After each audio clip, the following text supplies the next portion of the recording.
Hi. Hi, everybody. What a wonderful way to finish out a Thursday. It's such a great, I see some familiar faces there from across the country, from CIRCE, the Center for Imagination and Research, Culture and Education. If you don't know about CIRCE, you might want to check it out.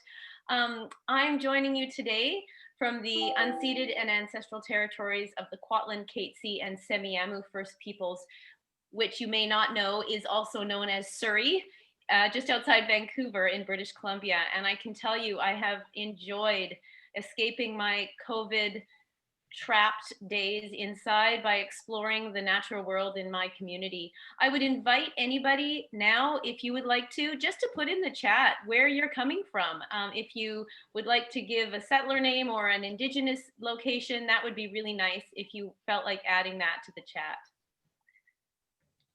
So today, it's my great honor to not present, but be part of a conversation about the power of story. And I mean, we're all kind of preaching to the choir here. We're all here because we are interested in imagination and creativity. We probably have thoughts about story already.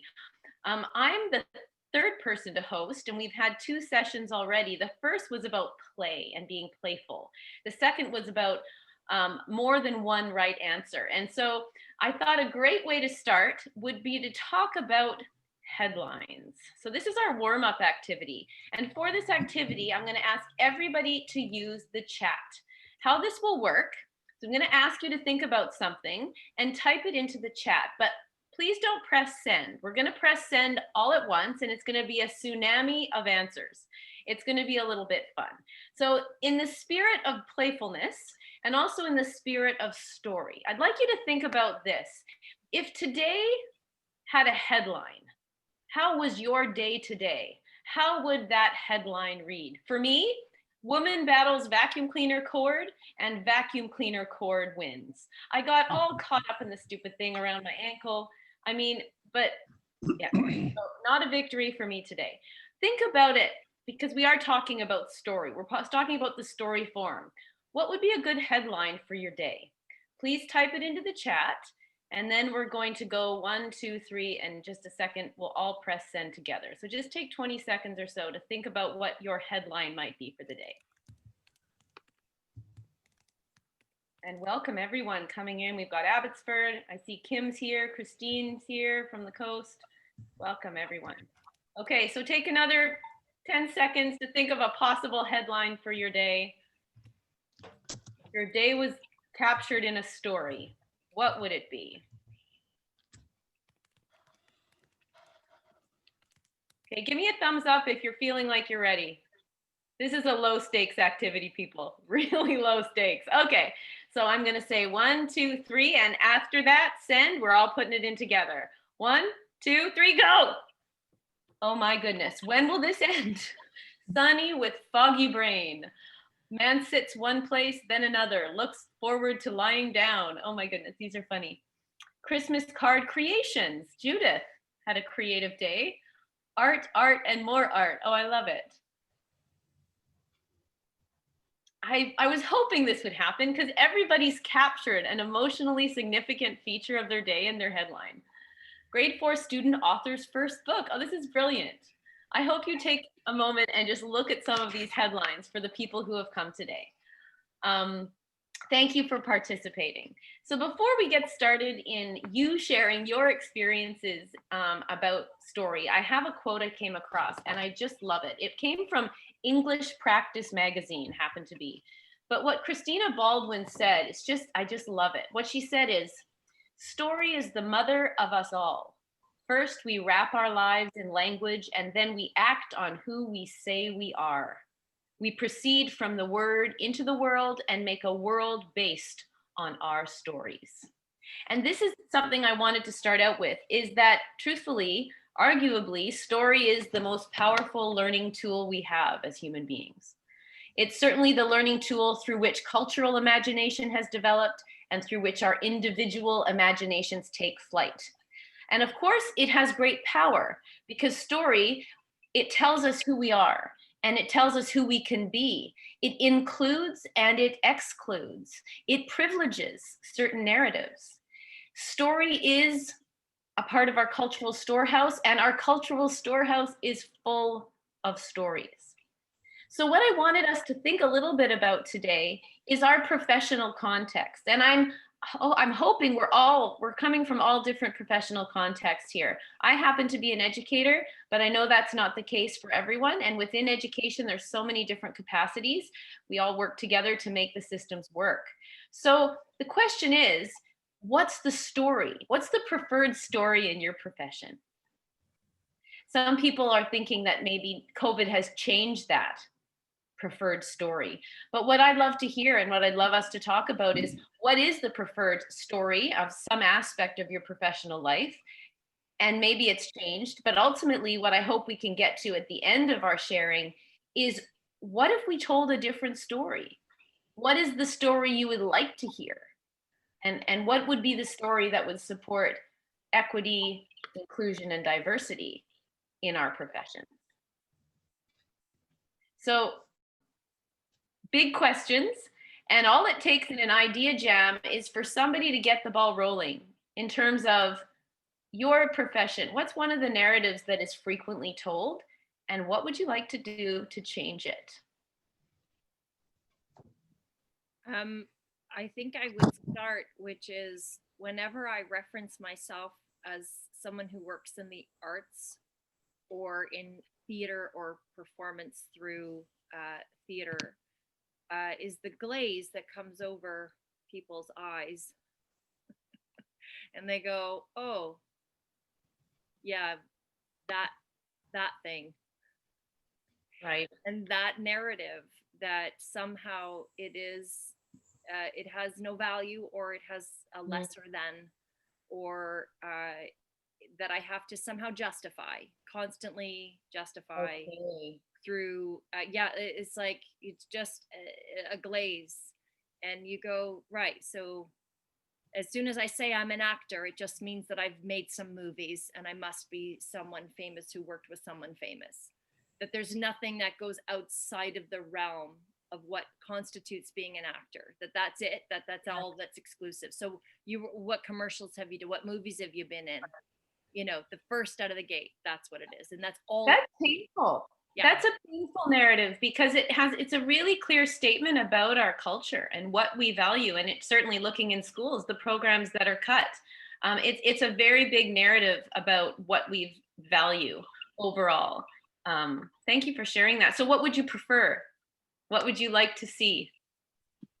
I think it's more just the shift that it would be something that would possibly inspire curiosity, something that might inspire, oh, interesting.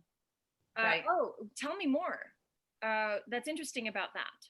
And I don't know about that, so it'd be cool to hear about it, as opposed to it just being that pushback that seems so immediate, and that there's more an invitation for curiosity.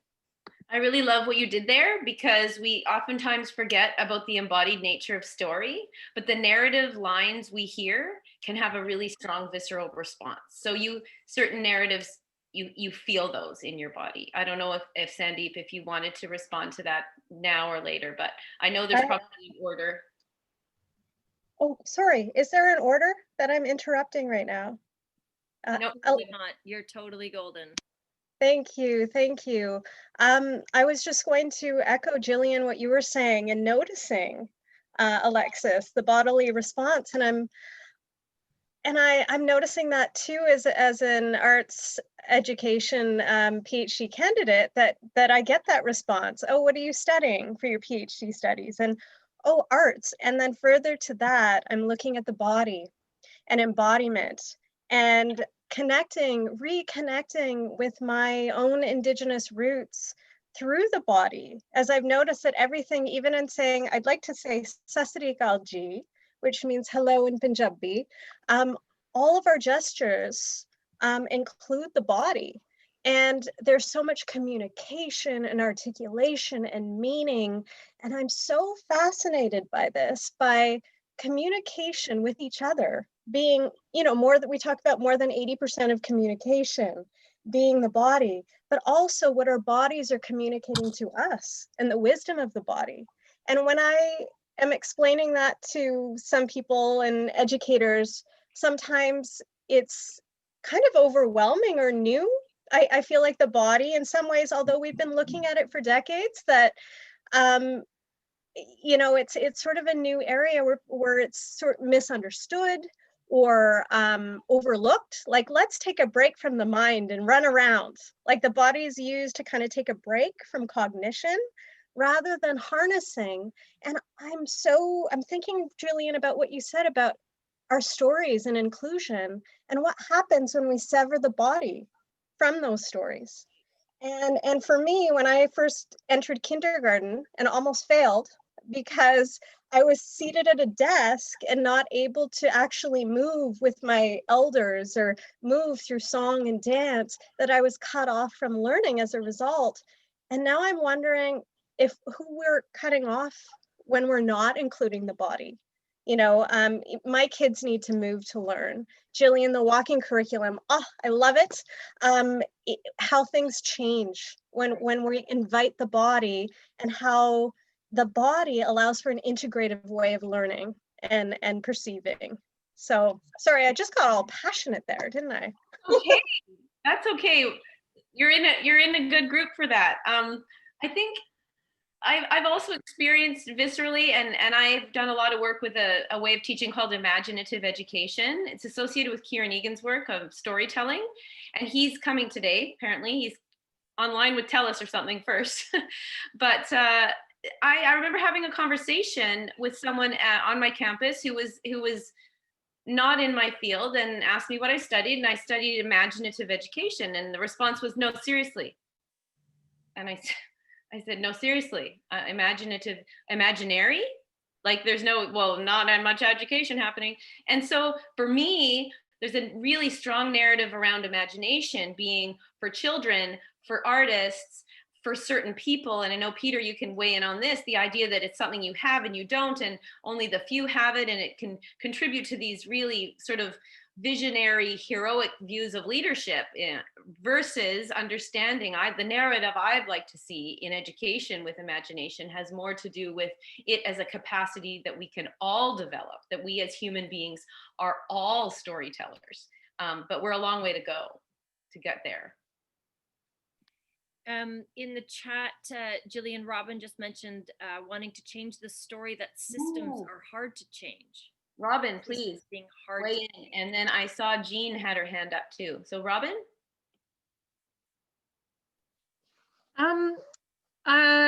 As like 20 years in the classroom as a teacher, I felt that like it was hard to change the system, that I was a cog in a machine. And in many days I felt really difficult to imagine a way to impact that system other than by being a teacher itself. And I know that that's not the case. I always knew instinctively that that wasn't the case, that you can change a system. But I encountered that idea in a lot of places with my students, with my colleagues, families, in lots of angles. So I think that's a narrative that I'd like to see change.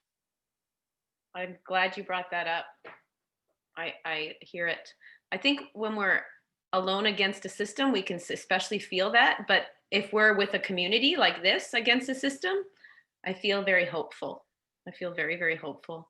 I don't know about the order here, but Jean, you did have your hand up briefly. Yeah, I did. I was thinking and reflecting on what Alexis mentioned, and I had read recently about how, evidence-based scientific, like cognitive neuroscience experts who put people into fMRI machines and they tell them stories. And not only is the literary aspect of our brain lit up, but every aspect of our body, the parts of the brain that require us to move our muscles, or if we're hearing a story about somebody drowning, the parts of our brain that are required to coordinate movement and to swim for our lives is activated and completely lit up. So wow. Story calls for our physical being and our embodiment. And even if we ourselves are detached, upon hearing story, which is just literature, our brains respond to it and trigger everything within us to kind of go. And so it's like the science is there.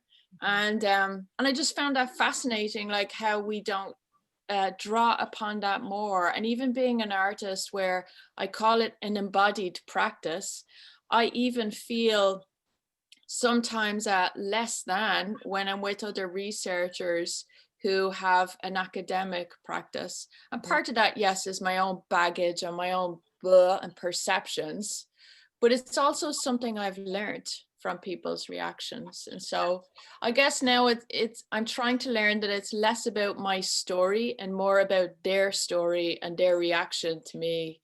So anyway, just some thoughts. That's it. I so appreciate that, Jean, because someone said to me this week, she confessed she had a really strong imposter syndrome, and I certainly have that myself. And she said it comes from nature and nurture. It comes from the reactions we get. It comes from the stories we're told about what researchers look like or what artists do. And so the power of story to uplift or bring down, it's huge. Absolutely. I think Susanna has a question or comment. Thank you, Gillian. I was just kind of stunned when you said that you research imaginative education and the person didn't think you were serious. No. And the idea that imagination belongs only to children, is only in the realm of children. And then I think what Jean was just saying now about the connection to embodiment, for me, imagination and stories are such a huge connection to empathy, to understanding others and to understanding ourselves. So in my view, I don't think it's possible to be empathetic without being imaginative, because you have to actually imagine what it's like to be in another person's shoes. And so those two are very, very closely connected for me. And just a lovely example of hearing about somebody drowning, how you have this response, this almost involuntary response in your body right away. So I had a lovely experience recently teaching community in the classroom and teaching diversity through stories, and how when students read somebody else's story that can be so different from theirs, there are lights that go on. There's a sense of understanding that starts to occur that I don't think would have occurred through factual information. But the stories bring it alive, because now it's a specific human being with a specific life story and with specific challenges that we can relate to through that story. I just read something this week that's really interesting to me. That is definitely a connection with empathy for imagination. It's where people say, oh, that's where imagination comes in. It's because it gives us the ability to experience, maybe in part, someone else's experience. This is by Megan Bowler. It's called The Risks of Empathy. And her work in terms of inclusion, equity, and diversity work, she says the greatest challenge is that we experience passive empathy. So we identify with the other, we sort of incorporate that other's experience into our own, and that's it. Rather than, the line she says is, marginalized people don't want empathy, they want justice. So we have to be aware that imagination empowers us and our stories can empower us, but we have to take imagination a step further in that way. It seems to really connect with what you're saying about classroom work and embedding it in human, really specific stories. I see Peter's hand up. Yeah, I got so much I want to interject, and actually, strangely, I'm going to pass this off to Stan, because I want to bring this conversation to the practicality of imagination on the ground as it works in real circumstance. And although I very rarely say anything good about Stan Baines, I'm going to say this. And Stan, do you remember when you were opening? Would you like Stan to just tell a little bit about what your job? Do you remember when you were opening the school as the chief custodian? Oops, sorry, yes. Right, but I think I may have a better one, especially remember when we were trying to introduce me overseas there and the reaction I was getting from some of the world. So then you need to tell two stories, because yes, okay. Stan, tell a little about your background and the difference that brings. So I'm in the my friend. field as well, but rather than being a teacher, I work as a custodial supervisor. So I'm in charge of a group of 25 schools in the east end of Ottawa. So I supervise the staff that look after the buildings. But prior to that, I was just a head custodian in any building. And, you know, our Sorry. I got to interrupt. Did you hear what Stan just said?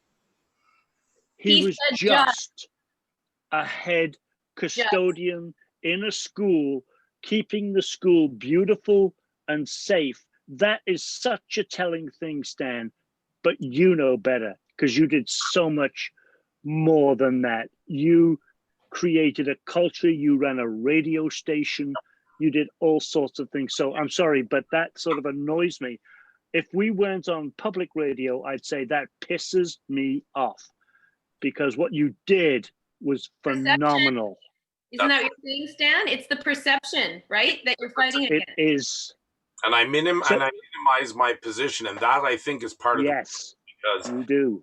That like we can sometimes lose perspective of that, right? So for instance, we then went overseas. So Peter, I, and another superintendent went overseas to Australia to teach world educators, so world principals, superintendents, other teachers and guests about the important things that we were doing with our board. Well, every time I would meet somebody, they would go, "Oh, what level are you? Are you secondary, primary?" I go, "Oh, no, I'm a custodial supervisor," and they'd go, "Oh," and then walk away, right? Because I wasn't one of them.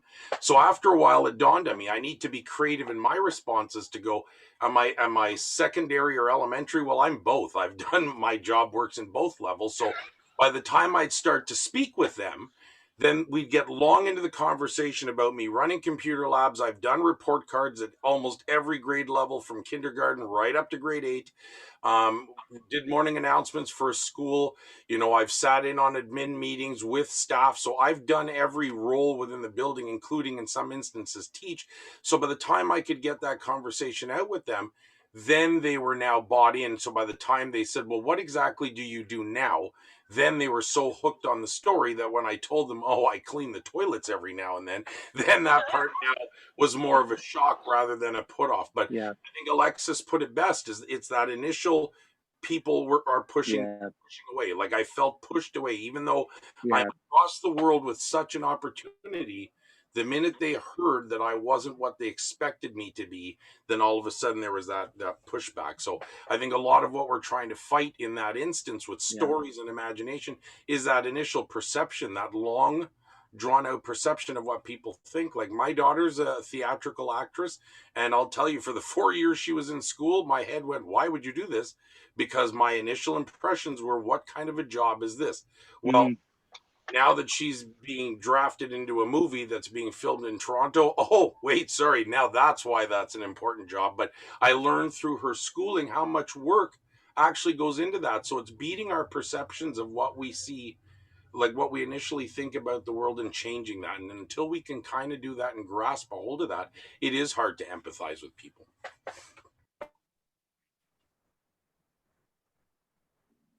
Thank you, Stan. I appreciate that. And I come to the point, I mean, introducing the new narrative is very, very hard because some people can only understand their experiences through the initial narratives that they've taken to be truth, right? But that's where we have to tap into the imagination and the creativity that it feeds, 100%. I wondered if, do we have any people that are, or who here is not actually in education, that might share a little bit about a narrative in their professional context?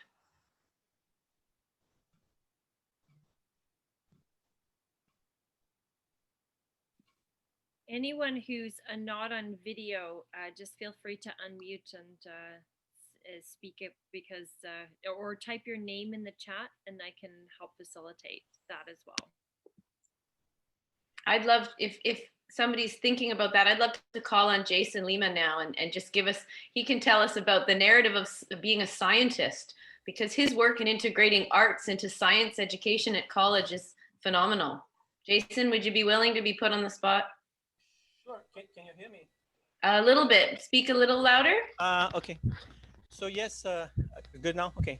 So hello everybody. Yeah, I teach chemistry in a college here in Montreal, and for the past 10 years I've been trying to merge science and art.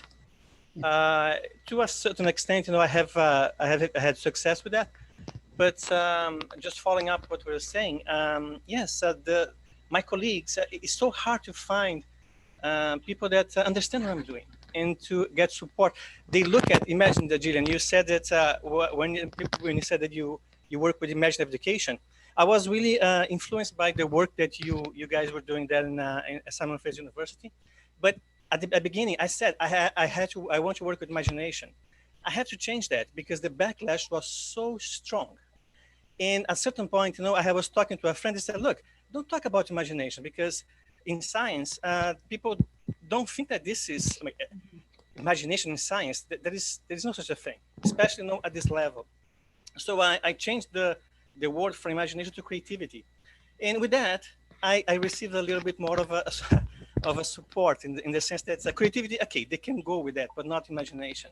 But yes, I was super impressed by the work you guys doing the imaginative research group in Vancouver. When I read the book about imaginative education, I said, that's what I want to do. I never thought that was possible, that I didn't know that that exists. And it was so great to, for the first time, seeing those things. But anyways, yeah, I'm totally into this now. I think that the importance of narrative is paramount in when you teach science. For instance, I teach science in a liberal arts program here at the college. So kids that don't like science, and I use the art, they create art that portray, scientific concepts. And since I've been doing this, for the past 10 years, I'm seeing that many students, they come to me and say, wow, if I had you in high school, for my as my science teacher, I would have gone for science because I never thought that science could be so engaging and so much fun. Anyways, I'm not sure if I'm talking in circles, but yeah, that's in a nutshell, a little bit of my story. I feel your pain. I still have people tell me that if I want people in higher education to read my work, I need to lose the word imagination. So I'd rather not do that. Absolutely. Who'd like to join us? I don't want to call on anyone because we also can enjoy these by just listening, but I know I'd love to hear from people. I won't put Kieran Egan on the spot quite yet, but he has a few things to say about story. Fred, I'd love you to talk about your mathematical insights. Well, actually, from today's talk, I wanted to share the story of Shelley Moore. I don't know how many people know her story. She's famous now in BC, but she was part of a cohort from SFU for field studies. And she missed her very first cohort meeting together. She went to the wrong school and just didn't connect. The next one she came to, she had her toque on, she had her arms folded in her hoodie and sitting off to the side because, you see, she was an educator of the special needs children. And in her school, she wasn't seen as a true educator. But due to the nature of her cohort, we started to listen to her and she started to open up and she embodied her story. She spoke to our hearts by talking about getting underneath the table to communicate with one of her students that she was working, and how she started to recognize how he was telling his story, and it just woke us up. And then she started to bloom. And now, because she had an audience for her story, because she had the respect of people and those ears started to share those stories further, she's now touring the province and giving lectures and inspiration to a whole generation of new educators that is working for everybody, because we all have students with needs in our classrooms. And now she's teaching us how to reach the diversity. But it all came from a story and from ears that heard the story and eyes that saw the story, and it went further and further. I see Peter wants to get in on that. Thanks, Fred. No, Fred, I don't want to get on it. I was just saying, absolutely. Yeah. No, I have nothing to add to that other than what you've just said is magic. That is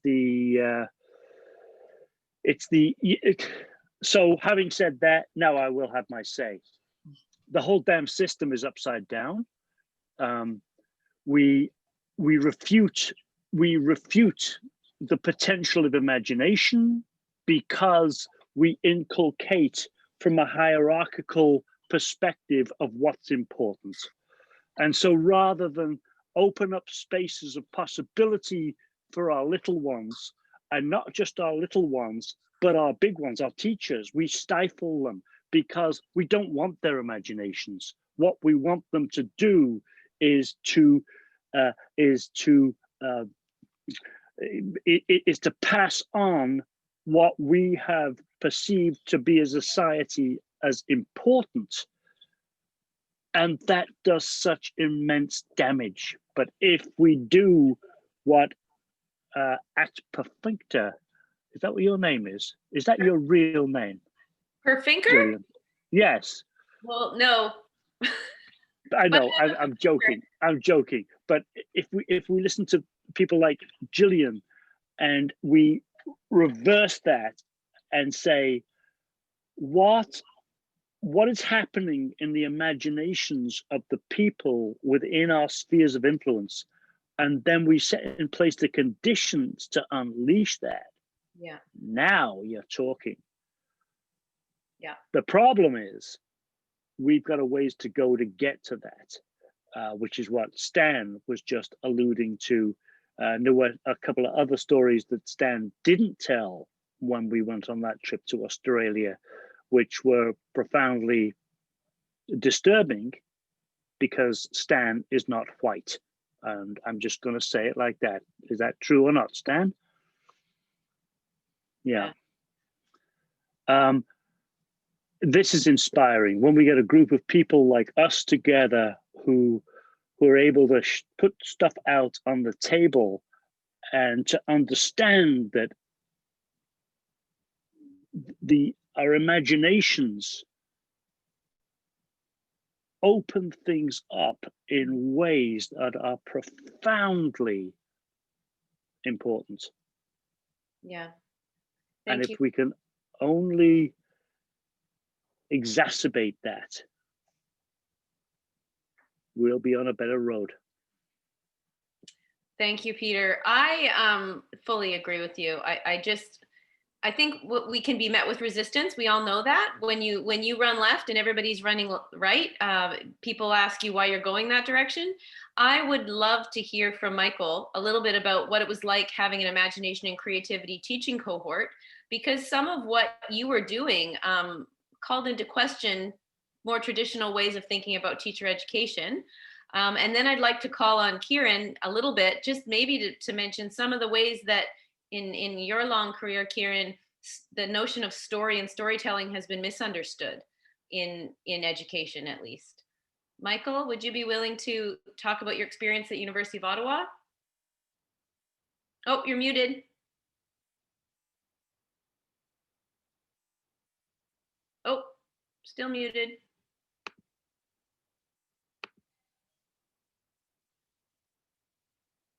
Oh, I guess it's not working. Is it, Michael? Why don't we go to Oh. There. Yay. Can you hear me? Okay. So thank you very much, Gillian. Actually, I didn't want to talk about what you suggested that I talk about, but I will if I can say this one thing first. So far, we're talking about story as a very personal thing, that it's part of our life's journey. And we've been peppering it with notions of imagination and creativity. And we've been looking at the influence of imagination and creativity against something else, against the establishment. I wondered too if we could think of story on a more macro level, such as, it's interesting that we're all here tonight from almost all parts of the country. And so I wanted to ask, what is there that's basic to the Canadian story? Is there a series of Canadian stories? Are there things that unite us or separate us that are part of a national story? And I mean more than what history has shown us. I mean also, what are the metaphors or the symbols that can reveal who we are in body, in voice, in sound, in music? What is there about Canada that's uniquely this country to which all of us can feel a sense of attachment? That too is a story, and it's a huge national story or a series of stories. And I'm particularly sensitive to that, given, of course, the recent tumult in the United States with the American election process. And they've had to confront themselves and to confront their stories. Well, what are our stories? And what is it that makes us unique to others and to ourselves? Stories writ large in that sense.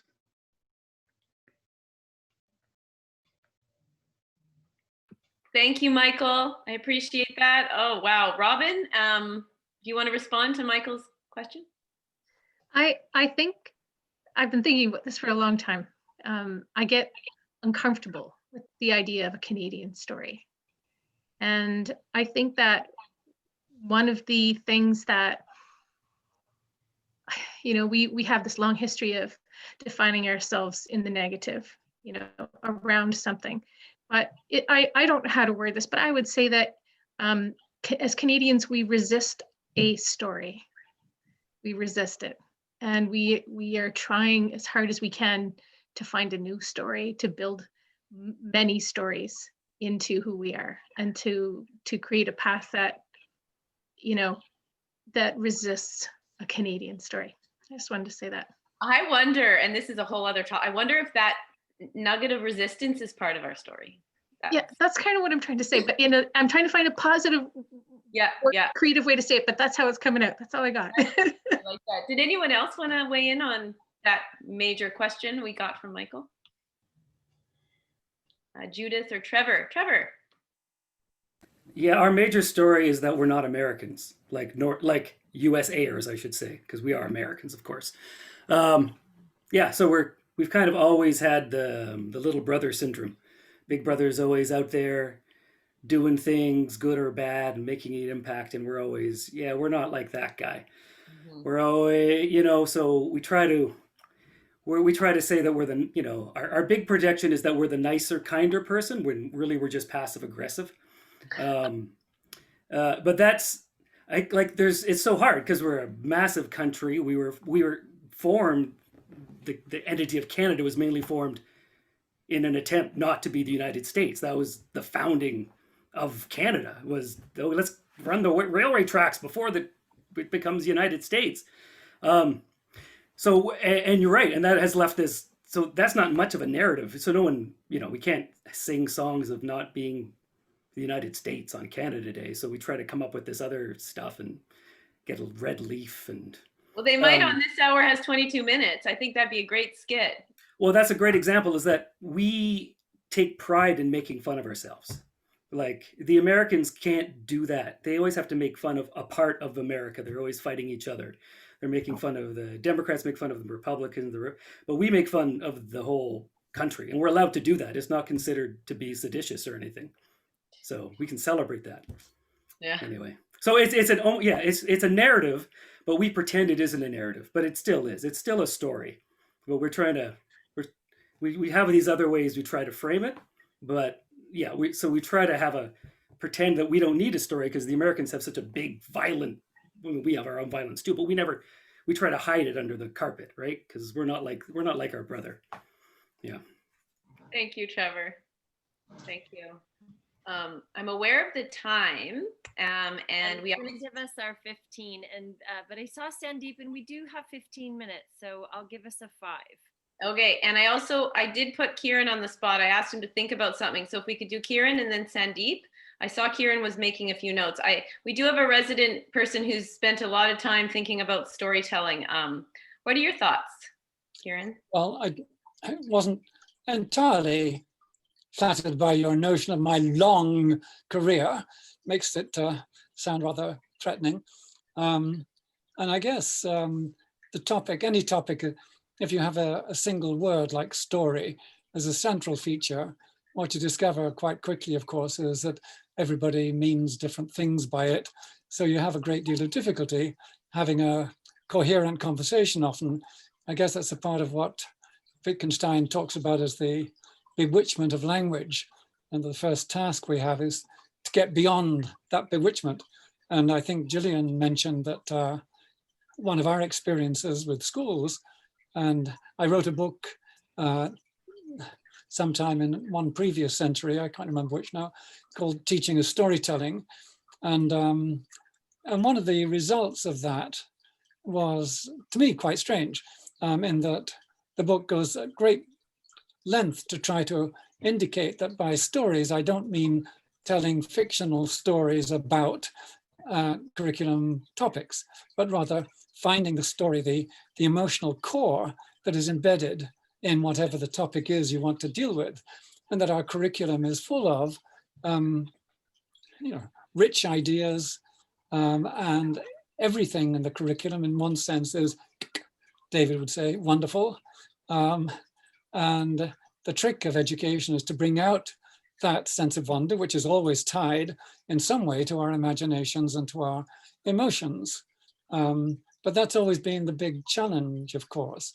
And I think, I don't know who came up, maybe it was you, Gillian, with the notion that if you think about a journalist, the journalist talks about telling a story, and it doesn't mean that they're making up stuff. They're not inventing the events and facts that they're describing, but rather what they're doing is shaping what they mean to bring out the emotional meaning of the topic, the content, as well as they can. And it seems to us, at least, that that's very much a part of what we would like teachers to think of themselves as doing. When we say telling the story on history, geography, chemistry, it's more a matter of finding what is the emotional meaning of the particular topics you want to engage the student's imagination in. So I guess that's been one of the challenges of trying to deal with a topic like story in schooling, where you get very enthusiastic people who hear the word story, build into it all the things they like, and then you go to the classroom and you find what they're doing is getting up fictional stories about something that's only peripherally related to the actual content and doesn't bring that content to life very much any more than regular teaching does. So the trick has always been to try to indicate, and that's what we've been mostly doing, trying to work out techniques and practices to help teachers see that everything we teach is wonderful. And the trick of education is to try and locate the sense of wonder and the emotional impact that that content properly has on the imagination of the student. Anyway, that's all I can think of. And we need to do this because we are per-thinkers. This was a term David Crush used. Kieran originally found that work. So we perceive and feel and think. So we feel, and why are we not acknowledging the need to have our students feel at the heart of their education? Thank you, Kieran, for describing that. Sandeep, I know you wanted to. I just wanted to apologize for being late. I got into some difficulties this afternoon. You would have, we started with headlines, so you would have been able to share your headline, but you missed that part. Just something quick. I was thinking about the Canadian narrative and how right now we're in a moment where we're uncovering stories and looking at what stories haven't been told. Mm-hmm. And even with my students, I notice when we're writing stories, I'll often write about a bank robbery or somebody else's, like Hollywood or something, an extension of reality, because some students don't see that their stories are important. that their ancestral stories, the stories of their lives, sometimes, and I wonder why. And then I reflect on, very briefly, when I was in socials 11, and my mom was going back to India for the first time after being married. This is 20 years later. I was scared. I said, Mom, you can't go to India. And Social Studies 11 in our textbook, I just see lots of pictures of dirt and lots, I don't see, I'm worried for you. And so she said, come with me to India. I bought a snake bite kit. I bought gallons of water before liquid restrictions. We went to India. I didn't want to come home. This what became home, but the story that I had learned, and I think also we're framing stories through a critical lens. Are we looking at it through an economic lens? What stories, really framing it through a critical lens as well, I think is important. But also tying it back to listening and presencing and really validating student voices. I think it starts there, saying, I hear you, I see you, and I want to hear your stories. I think there are preconditions, prerequisites for that through presencing that give rise to validating our own stories. Like I have, for example, through this, through CNIC and CIRCE, where we presence with each other. And then that really, like Shelley Moore, that gives rise to wanting to share our stories and seeing our stories as important. Mm-hmm. Thank you. Thank you, Sandeep. That's a beautiful piece to include near the end of our hour. We only have 5 minutes left. I've loved the conversation. We've certainly had nobody that said imagination, story, it doesn't matter, we don't need it. We are a bit of a choir here. But anybody else want to contribute before we finish out this idea jam around story?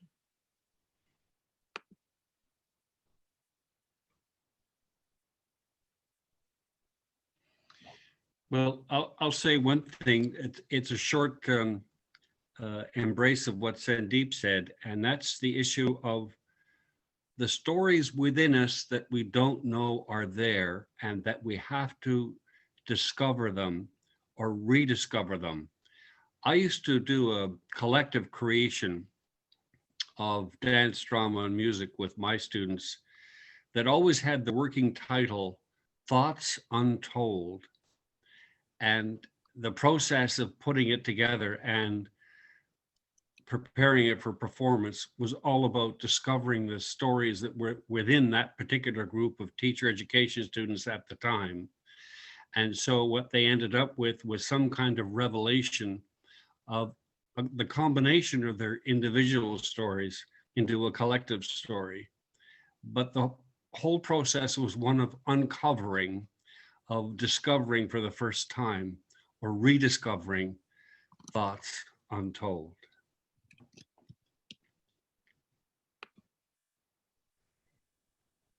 Thank you. Beautiful. There is definitely a poetic feature to this. There's no end to a topic of story. There's just a lot of opportunities to think further. And I hope that what we've had an opportunity to talk about today has left you thinking more about certain aspects of story, acknowledging its value, identifying a few people here that you might want to and hope to see at the next one. I think we've had more and more attendees at our idea jams, which is exciting. We've had some people return, also good. Right, so maybe I'll pass it over to you, Alexis. I'm not sure if anybody else wanted to share outside of the chat. This is fantastic, Gillian. Thank you for getting us. I think really thinking deeper on what this curiosity of narrative and story really is, and how it plays out not only for ourselves as individuals, but in how we interact with each other, and then also within the systems and organizations within which we work.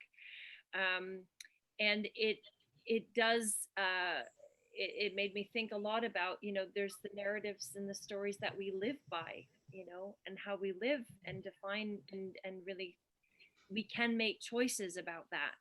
And that made me think about, again, just this idea of action, and that it is one thing to come together to talk and to share ideas and to know that we've got sort of what I think is the real triumph of this coming together as this network, is that we're not alone in our working, that there is a growing voice that recognizes and understands the necessity for the activation of this work. And it is through that action, and it is the action of change and the dialogue and the communication and the sharing and the promotion and the celebration of these ideas, that if we can use the language of imagination, creativity, arts-based performing arts. I've said it before, I wanted to take it out of my master's thesis title because I was so terrified of it just not being read. If it has the word performing arts in it,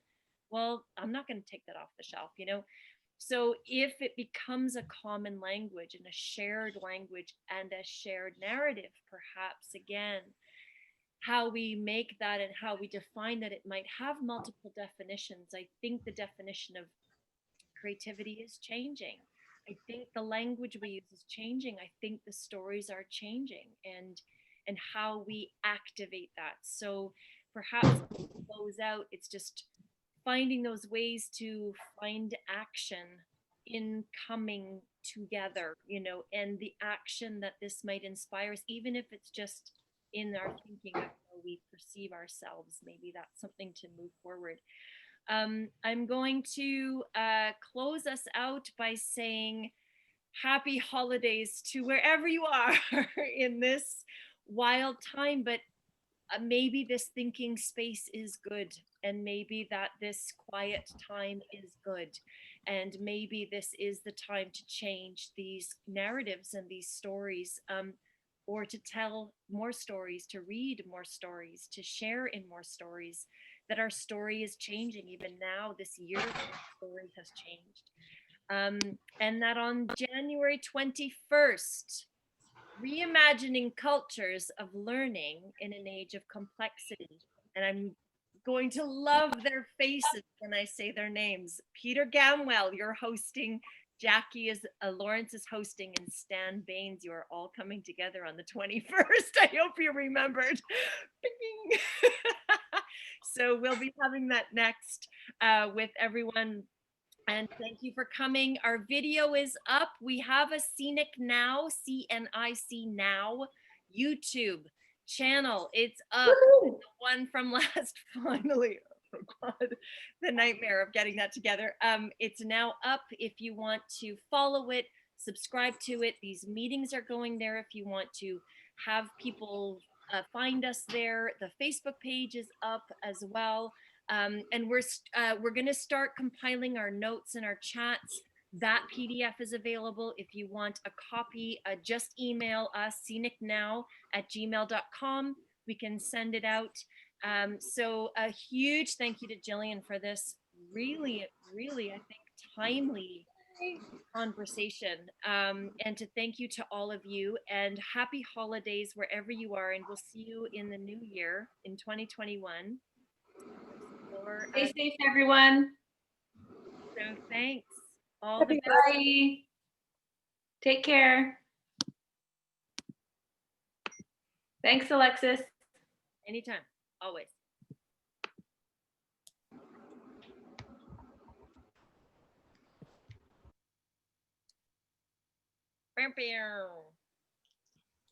Great.